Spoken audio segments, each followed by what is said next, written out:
दोस्तों आज की जो कहानी हम आपके लिए लेकर आए हैं, यकीन मानिए उसको सुनने के बाद आपके पैरों तले की जमीन खिसक जाएगी। दोस्तों ये कहानी एक ऐसी लड़की की कहानी है जो किसी गलत आदमी के चक्कर में फंस जाती है और उसके साथ फिर ऐसी दरिंदगी होती है कि जो देखने और सुनने में शर्मसार कर देने वाली थी। तो दोस्तों पूरी कहानी हम आपको सुनाने वाले हैं इस वीडियो में। लेकिन वीडियो में आगे बढ़ने से पहले बस वही एक छोटी सी रिक्वेस्ट कि वीडियो को लाइक कर दीजिए और चैनल को भी सब्सक्राइब कर लीजिए ताकि हमारा हौसला बढ़ता रहे। दोस्तों मैं हूं आपका दोस्त इरफान और आप देख रहे हैं इंडियन फील स्टोरी। तो ज्यादा बात ना करते हुए कहानी को शुरू करते हैं।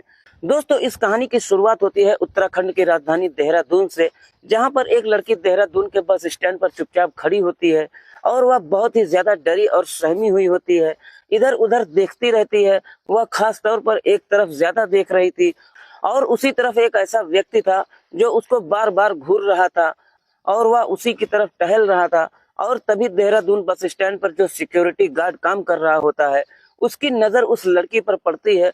तो वह उस लड़की को बहुत ही ध्यान से देखता है और जब उसको देखता है कि यह लड़की बहुत ही ज्यादा परेशान और निराश है कि उसकी निगाहें इधर उधर दौड़ रही हैं, वह जो गार्ड होता है वह समझ लेता है कि हो न हो इस लड़की के साथ में कुछ गलत तो जरूर हुआ है। वह लड़की की तरफ आगे बढ़ता है कि उस लड़की से कुछ बात कर सके, लेकिन फिर वह सोचने लगता है कि ये जो सामने व्यक्ति है ये भी इसको घूर रहा है, कहीं कुछ बात आगे ना बढ़ जाए। लेकिन वो जो गार्ड होता है वह बहुत ही समझदारी से काम करता है और वह चुपचाप 98 पर कॉल करके पुलिस को सूचना दे देता है।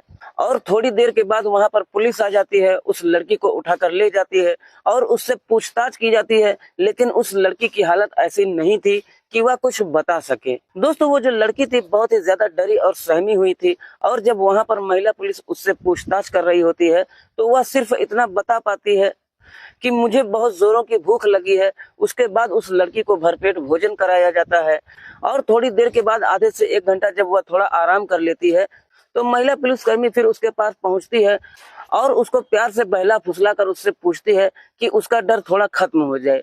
उसके बाद उससे पूछताछ शुरू करते हैं। वह लड़की सिर्फ इतना बता पाती है कि मेरे साथ 4-5 आदमियों ने गंदा काम किया है, मेरे साथ में संबंध बनाया है बस में। ये सुनते ही पुलिस वालों के होश उड़ जाते हैं, उनके पैरों तले जमीन खिसक जाती है और पुलिस जो है पुलिस वालों का इस लड़की की बात को सुनकर उनका दिमाग चकरा जाता है और वह लोग यह सोचने लगते हैं कि गुनहगारों तक कैसे पहुंचा जाए। फिर पुलिस उस लड़की को लेकर फिर से देहरादून बस स्टैंड पर पहुंच जाती है और वहां पर क्योंकि बस स्टैंड था तो वहां पर सीसीटीवी कैमरे लगे हुए थे। पुलिस जो है वह कैमरे को खंगालती है और सब फोटो उस लड़की को दिखाती है कि जो दरिंदा आपको दिखता है जिसको तुम पहचान सको तो तुम बता देना। तो दोस्तों सीसीटीवी देखते देखते जब वह दरिंदा आता है, जब वह लड़का बस स्टैंड पर आता है जो बार बार उस लड़की को घूर रहा होता है, तब वह लड़की कहती है कि हाँ यही दरिंदा है, यही वो लड़का है जिसने मेरे साथ ये अत्याचार किया है। तब पुलिस जो है उस शख्स की फोटो वहां से निकलवाती है और उसी बस स्टैंड पर घूम घूम करके उसके बारे में पूछने लगती है कि क्या तुम लोग इसको जानते पहचानते हो। तो उसमें से अधिकतर लोग कहते हैं कि हाँ हम इसको जानते हैं और पहचानते भी हैं और उसका पूरा एड्रेस पुलिस को मिल जाता है। उसके बाद पुलिस उस एड्रेस पर चुपचाप पहुंचती है तो वह वहीं पर बंदा पकड़ में आ जाता है, उसको लेकर के थाने लाया जाता है। पहले तो जो लड़का होता है वह पुलिस को गुमराह करने की कोशिश करता है, लेकिन जब पुलिस सख्ती से उससे पूछताछ करती है, उस पर दबाव डालती है, तब वह लड़का टूट जाता है और वह एक ऐसी कहानी बताता है कि जिसको सुनने के बाद किसी का भी कलेजा हाथ में आ जाएगा। दरअसल 8 अगस्त 2024 की बात है। नई दिल्ली बस स्टैंड पर एक लड़की खड़ी हुई होती है जहां से उसको बस पकड़ना होता है और वह लड़की इधर उधर देख रही होती है, पर उसको समझ में नहीं आ रहा था कि किधर जाना है और कैसे वह लड़की किस बस को पकड़े वह अपने घर पहुंच जाए। उस लड़की की उम्र जो होती है महज 16 से 17 साल के आसपास की थी और वह लड़की समझ नहीं पाती है, तब किसी से मदद लेने की सोचती है। तभी वह लड़की एक व्यक्ति के पास पहुंचती है और बोलती है कि जी मुझे फला जगह जाना है, क्या यहाँ से बस मिलेगी या फिर कहाँ से मिलेगी, मैं कहाँ पर बैठूं कि अपने घर पहुंच जाऊं। तो जो व्यक्ति होता है बताता है कि जो सामने बस खड़ी है तुम जाकर उस पे शांति से बैठ जाओ और जो सामने वाली बस है ये आपको देहरादून छोड़ेगी और वहां से मैं आपको दूसरी बस पर बिठा दूंगा और आप अपने घर वहां से चली जाइएगा और ये बस अभी तुरंत जाने वाली है। तो वो लड़की जो होती है वह जाकर बस में चुपचाप बैठ जाती है और बैठने के बाद थोड़ी ही देर में वो बस चल पड़ती है। तो उसको बताया जाता है दरअसल जो लड़की से बात कर रहा था वही बस का ड्राइवर था और ड्राइवर और कंडक्टर दोनों उसके पास आते हैं और कहते हैं कि तुम्हें किराया भी देने की जरूरत नहीं है, तुम्हारा जब स्टैंड आ जाएगा तो हम आपको उतार देंगे और साथ में तुमको दूसरी बस भी पकड़ा देंगे और तुम आराम से अपने घर चली जाना।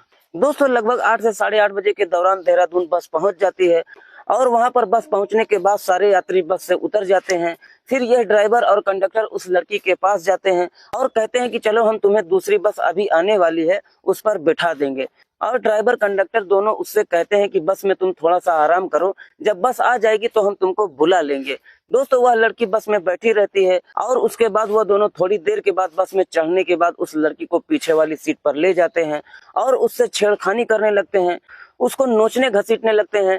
जब वह लड़की इसका विरोध करती है तो दोनों कहते हैं कि क्या तुम्हें अपने घर नहीं जाना है, अगर तुम मेरी बात नहीं मानती हो तो मैं तुम्हें यही छोड़ दूंगा।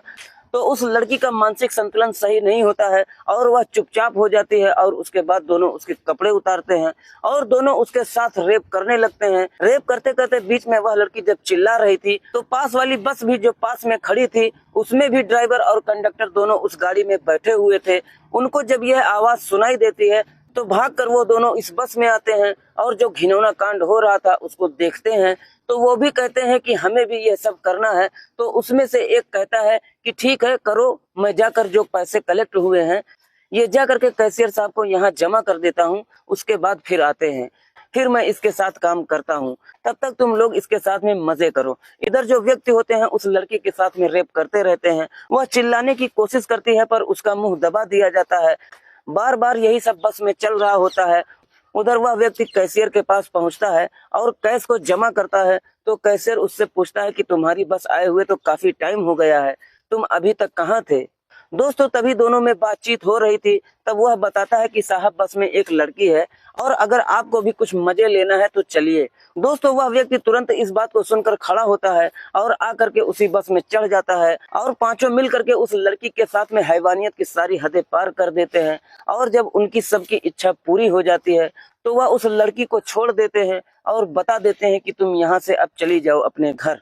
लेकिन जो लड़का उसको बार बार बस स्टैंड पर घूर रहा होता है, देख रहा होता है, जो लड़की बाहर खड़ी हुई होती है, जब गार्ड की नजर उस पर पड़ती है तो वह लड़का दरअसल डर गया होता है कि कहीं ये लड़की इस बात को किसी से बता न दे। तो इस लड़की को वो वहां से हटा देना चाहता था, लेकिन भला उस गार्ड का उसकी समझदारी के कारण लड़की बच जाती है। और जो बस स्टैंड पर गार्ड होता है वह 98 पर कॉल करके पुलिस को बुला लेता है और पुलिस के आने के बाद सारी गुत्थी सुलझ जाती है और यह बात दुनिया के सामने आ जाती है कि ऐसे ऐसे भी दरिंदे पड़े हुए हैं। दोस्तों अगर गार्ड अपनी समझदारी से काम ना लेता तो यह सिर्फ एक राज बनकर रह जाता और यह दरिंदे कभी भी पकड़े नहीं जाते। तो दोस्तों आप सबको कैसी लगी ये दर्दनाक स्टोरी, आप अपनी राय कमेंट बॉक्स में जरूर बताइएगा। दोस्तों इस कहानी को सुनाने का मकसद किसी को भी परेशान करना नहीं है और ना ही किसी का दिल दुखाना है, बस आप लोगों को जागरूक और सचेत करना है। मिलते हैं किसी और वीडियो में किसी नई कहानी के साथ, जब तक के लिए आप अपने और अपने परिवार का ख्याल रखिए। जय हिंद, जय भारत।